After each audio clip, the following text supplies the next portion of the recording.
శ్రీ గురుభ్యో నమ. శ్రీమాత్రే నమ. మా భక్తి టీవీని ప్రోత్సహిస్తున్నటువంటి మా ప్రేక్షకులందరికీ ధన్యవాదాలు తెలియజేస్తూ 8 సెప్టెంబర్ 2024 నుంచి 14 సెప్టెంబర్ 2024 వరకు గల కాలానికి రాశి ఫలితాలు ఎలా ఉన్నాయి తెలియచెప్పుకుందాము. ముందుగా గ్రహస్థితులు. వృషభంలో గురువుగారు ఉన్నారు. ఇక మిథునంలో కుజుడు, సింహరాశిలో రవి బుధులు, కన్యరాశిలో శుక్రకేతువులు, తులారాశిలో చంద్రుడు, కుంభరాశిలో వక్రించిన శనిగారు, రాహు వచ్చేసి మీనరాశిలో.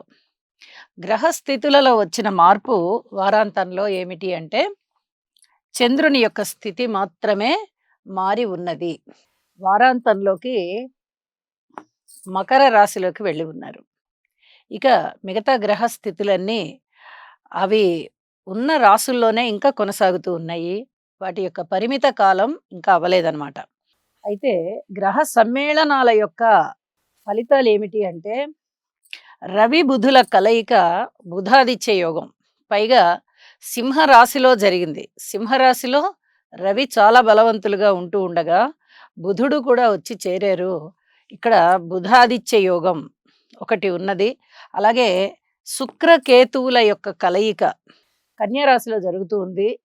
శుక్రకేతు కలయిక కొంచెం వైరాగ్య తత్వము, మనకెందుకులే అనే నిర్లిప్తత, మనం చేయవలసిన పని చేసేసి కామ్గా ఉందాము అనేటటువంటి కొంచెం నిర్లిప్త స్వభావము, ఇలాంటివన్నీ ఉంటూ ఉండడానికి అవకాశం ఉంది.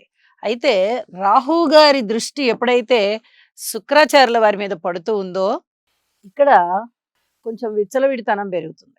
పైగా శుక్రుడు నీచలో ఉన్నారు. విపరీతమైన శృంగార భావాలు. దానికి తోడు కుజుని యొక్క 4వ దృష్టి కూడా పడుతూ ఉంది. అంటే ఈ పెద్దలకి చెప్పకుండా ఎవరైతే ప్రేమ వ్యవహారాలు నడుపుతూ ఉంటారో అలాంటి వాళ్ళకి కొంచెం ఇబ్బంది. జాగ్రత్తగా ఉండవలసినటువంటి సమయము.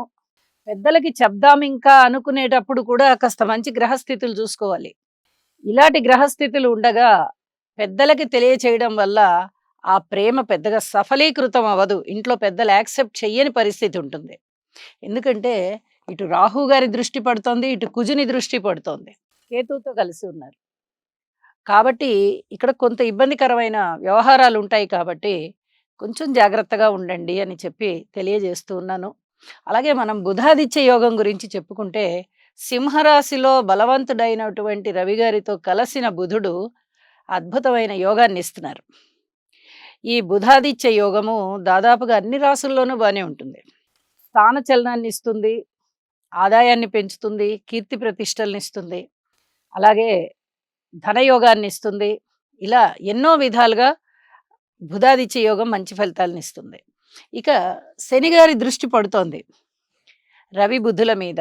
ఇది ఈ మెడికల్కి సంబంధించినటువంటి కొత్త కొత్త మందులు కనుక్కోవడము, ఈ మెడికల్ రంగంలో ఏవైనా అద్భుతాలు జరగడము.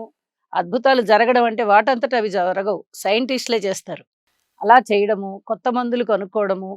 ఇప్పుడు మెడిసిన్ చదవాలి అనుకునే వారికి ఈ గ్రహస్థితులు చాలా బాగా ఉపయోగపడి ఆ మెడిసిన్ చక్కగా సీట్ రావడము, ఇట్లాంటివన్నీ జరుగుతూ ఉంటాయి.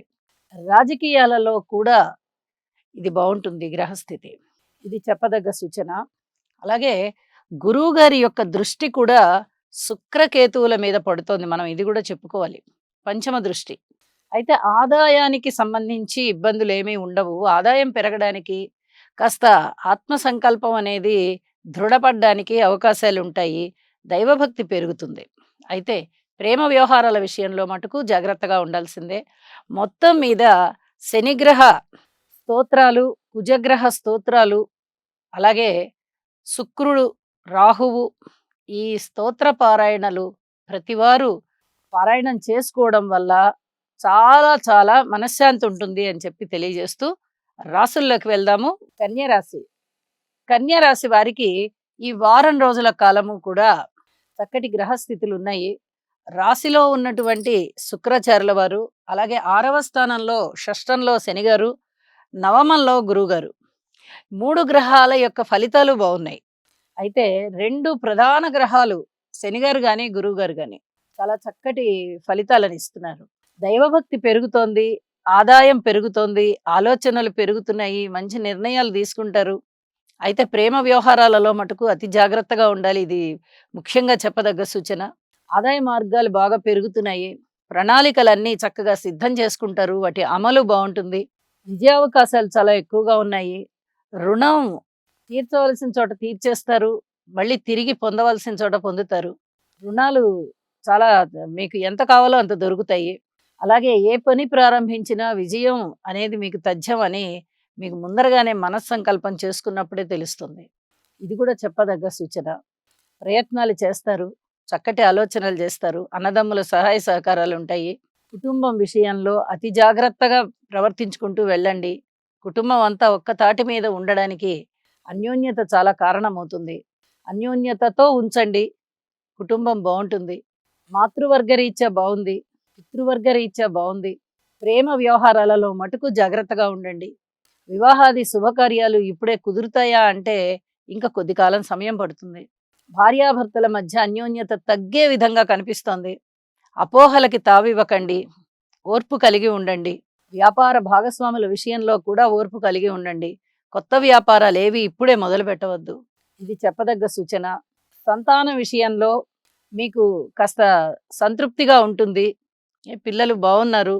వాళ్ళు చక్కటి అభివృద్ధి మార్గంలో ఉన్నారు అనేటటువంటి ఆశాజనకమైన అభివృద్ధి మీకు కనబడుతుంది. అయితే దూర ప్రాంత ప్రయాణాల విషయంలో మటుకు మీరు నివారించుకోలేకపోతారు. తప్పనిసరిగా వెళ్ళాల్సొస్తుంది. వాహనాల కొనుగోలు, అమ్మకాల విషయంలో జాగ్రత్తగా ఉండండి. ఉద్యోగస్తుల విషయంలో జాగ్రత్తగా ఉండండి. పై అధికారులు ఖచ్చితంగా మీకు కొంత ఇబ్బందికి గురి చేస్తారు. అది అధికంగా మీ మీద బాధ్యతలు పెట్టడం గానీ, లేదా ఏదైనా ఇంక్రిమెంట్‌ల విషయంలో కాస్త మిమ్మల్ని చిన్నచూపు చూడడం గానీ అలాంటివి జరుగుతాయి. అయితే మీ ఓర్పే మీకు చాలా ప్రధానంగా ఇక్కడ పనిచేస్తుంది. ఓర్పుగా ఉన్నందువల్ల మీకు అతి త్వరలోనే మేలు జరుగుతుంది. ఇప్పుడు మీరు నోరు తెరిచి ఏమీ మాట్లాడొద్దు. ఇది చాలా చాలా చెప్పదగ్గ సూచన.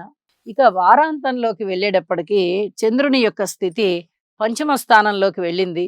అయితే చంద్రుని వల్ల అంత పెద్ద మేలైతే పంచమంలో జరగదు. గురువుగారి యొక్క దృష్టి చంద్రుని మీద పడుతోంది. ఆయన లాభాధిపతి అవుతూ పంచమంలో ఉన్నారు. ఇప్పుడు చెప్పుకుంటున్నట్టుగా సంతానం విషయంలోనే అధికమైన సంతృప్తిని పొందుతారు అని చెప్పి మటుకు చాలా స్పష్టంగా తెలియజేయడం జరుగుతోంది. కార్మికులు, కర్షకులు, నేత పనివారు, చేతి వృత్తుల వారు ఇత్యాది వారందరూ సంతోషంగా ఉంటారు. సకాలంలో చక్కటి ఆదాయాన్ని అందుకుంటారు. స్త్రీల గౌరవాభిమానాలు పెరుగుతాయి. విద్యార్థులకి చక్కటి ఫలితం ఉంటుంది. ఎన్నో విధాలుగా మీకు మానసికమైనటువంటి శాంతి పెంపొందుతుంది అని చెప్పి తెలియజేస్తూ దైవభక్తి పెరుగుతోంది. దైవ కార్యాలు చేస్తారు. ఊహించని విధంగా మంచి పేరు తెచ్చుకుంటారు. ఒక పెద్ద మనిషిగా చెలాయింపబడతారు.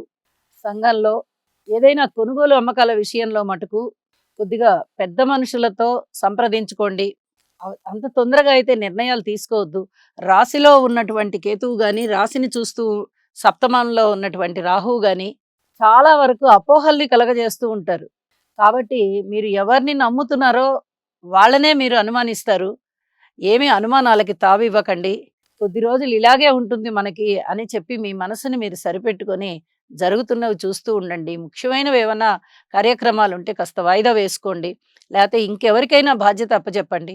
నవగ్రహ స్తోత్రాలు పారాయణ చేయడం ద్వారా అధికమైన మనశ్శాంతి దొరుకుతుంది. ఇప్పుడు ఉండవలసింది ముఖ్యంగా మనశ్శాంతి. అయితే ఇక్కడ శనిగారి బలము, గురుగారి బలము బావున్న కారణం చేత మీ ప్రయత్నాలు ఏమి చెయ్యక్కర్లేకుండానే మీకు మంచి జరుగుతుంది. అయితే అన్ని విషయాలలోనూ మౌనంగా ఉండడం చాలా చాలా మంచిది అని చెప్పి సూచన చేస్తూ నమస్కారం.